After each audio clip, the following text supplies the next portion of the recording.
اب ہم آپ کو ادریس علیہ السلام کے بارے میں بتاتے ہیں۔ ایک حدیث میں ہے کہ آدم اور شیس علیہ السلام کے بعد ادریس علیہ السلام پہلے نبی ہیں۔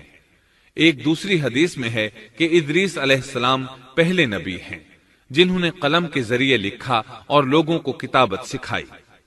حافظ ابن کثیر نے ان کا حلیہ کچھ یوں بیان کیا ہے: پورا قد و قامت، خوبصورت، خوب رو، گھنی داڑھی، عمدہ اوصاف کے مالک، چوڑے کندھے، مضبوط ہڈیاں، دبلے پتلے، سرمگی چمکدار آنکھیں، گفتگو باوقار، خاموشی پسند، سنجیدہ اور متین، چلتے ہوئے نظر نیچی، انتہائی فکر و خوض کے عادی، غصے کے وقت سخت غضبناک، باتیں کرنے میں شہادت کی انگلی سے بار بار اشارہ کرنے کے عادی۔ ادریس علیہ السلام شیس علیہ السلام کی شریعت پر عمل پیرا رہے۔ چونکہ ادریس علیہ السلام رسول بھی تھے، اس لیے اللہ کی طرف سے مستقل ان پر شریعت نازل ہوئی جس کی تشریح و تفسیر کر کے لوگوں کو احکام الہی سے آگاہ فرماتے۔ ادریس علیہ السلام نے جب دیکھا کہ مفسدین ایمان والوں پر ظلم و زیادتی کر رہے ہیں، ان کا فساد بڑھتا جا رہا ہے اور سمجھانے کے باوجود یہ لوگ باز نہیں آ رہے، تو انہوں نے اپنے پیروکاروں کو جہاد کا حکم دیا۔ ادریس علیہ السلام پہلے شخص ہیں جنہوں نے اللہ کے راستے میں جہاد کیا، غنیمتیں حاصل کی اور دشمنوں کو قیدی بنایا، لیکن غنیمتیں اور قیدی ان کے لیے حلال نہیں تھے۔ رسول اللہ صلی اللہ علیہ وسلم پہلے رسول ہیں جن کے لیے غنیمتیں حلال کی گئیں، لیکن یہ بات یقینی ہے کہ جہاد سب سے پہلے ادریس علیہ السلام نے کیا۔ انہوں نے جہاد کے لیے سب سے پہلے ایک لشکر تیار کیا، پھر اس لشکر کو دو حصوں میں تقسیم کیا۔ ایک حصہ پیادوں پر مشتمل تھا، دوسرا سواروں پر۔ چنانچہ بھرپور تیاری کے بعد ادریس علیہ السلام نے قابیل کی قوم پر چڑھائی کر دی۔ حق و باطل کے درمیان زبردست مارکے ہوئے۔ آخر کار ادریس علیہ السلام نے انہیں گھٹنے ٹیکنے پر مجبور کر دیا۔ ان کا بہت سا مال و اسباب لوٹ لیا اور لوگوں کو قیدی بنا لیا۔ اللہ تعالیٰ نے ان تمام باتوں کا ذکر نہیں فرمایا، بلکہ اللہ نے ان کی سیرت کے بارے میں اپنی کتاب قرآن مجید میں اشارتاً ذکر فرمایا ہے۔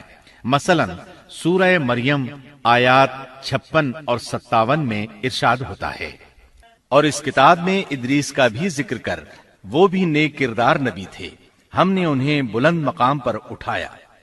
ان کے بلند مرتبے کے بارے میں بخاری اور مسلم میں حدیث موجود ہے کہ نبی کریم صلی اللہ علیہ وسلم نے فرمایا: میں نے معراج کی رات چوتھے آسمان پر ادریس علیہ السلام سے ملاقات کی۔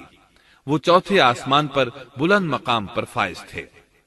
ابن جریر نے ایک روایت بیان کی ہے، وہ روایت اس بات کی وضاحت کرتی ہے کہ اللہ تعالیٰ کے ارشاد سے کیا مراد ہے، اس کا کیا مفہوم ہے۔ ابن جریر کے علاوہ دیگر بڑے بڑے مفسرین اور مورخین نے بھی اس روایت کو ذکر کیا ہے، لیکن اس کی کوئی صحیح سند نہیں مل سکی۔ وہ روایت یہ ہے: ابن ابی حاتم وغیرہ نے اس روایت کو ہلال بن یسار سے بیان کیا ہے۔ وہ کہتے ہیں میری موجودگی میں ابن عباس رضی اللہ عنہما نے کعب رحمت اللہ علیہ سے پوچھا، کعب، ادریس علیہ السلام کے متعلق اللہ تعالیٰ کے اس قول ہم نے انہیں بلند مقام پر اٹھا لیا کا کیا مطلب ہے؟ تو کعب رحمت اللہ علیہ نے جواب دیا، اللہ تعالیٰ نے ادریس علیہ السلام پر ایک مرتبہ یہ وحی نازل فرمائی، اے ادریس، تمام اہل دنیا جس قدر روزانہ نیک عمل کریں گے ان سب کے برابر میں تجھے ہر دن اجر دوں گا۔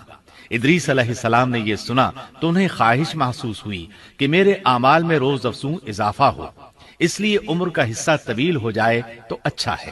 انہوں نے وحی الہی اور اپنے اس خیال کو ایک رفیق فرشتے پر ظاہر کر کے کہا، اس معاملے میں موت کے فرشتے سے گفتگو کرو تاکہ میں نیک اعمال کا زیادہ سے زیادہ وقت حاصل کر سکوں۔